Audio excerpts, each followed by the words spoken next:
আসসালামু আলাইকুম। Welcome to my channel and another new video.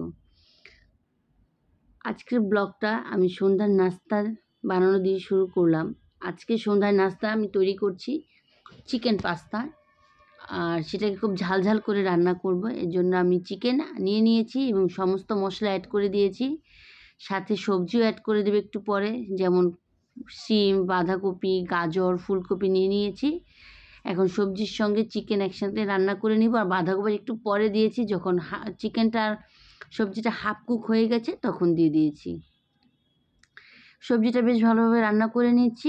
অপর চুলায় আমি ফুটানো পানির জন্য হাঁড়ি বসিয়ে দিয়েছি এবং অনেকটা পানি ফুটে গেছে। এই জন্য সামান্য একটু তেল আর গিয়ে সামান্য একটু লবণ অ্যাড করে দিচ্ছি।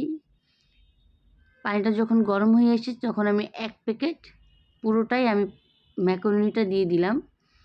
আর এই ম্যাকারোনিটা সেদ্ধ হতে প্রায় 8 থেকে 10 মিনিট সময় লেগেছে।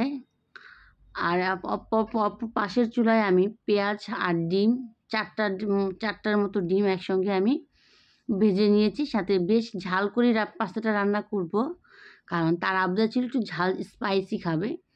বেশ কিছু কাঁচামরিচ আর টমেটো কিউব করে দিয়ে দিয়েছি।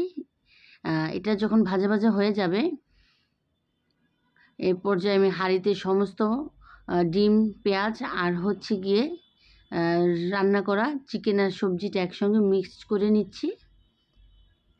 এ পর্যায়ে দিলাম একটা চাট মশলা, কারণ যেটা ইটালিয়ান পাস্তাতে মূলত কোনো মশলা থাকে না, আর আমরা তো বাঙালি, আমাদের তো একটু মশলাদার না হলে ভালো লাগবে না।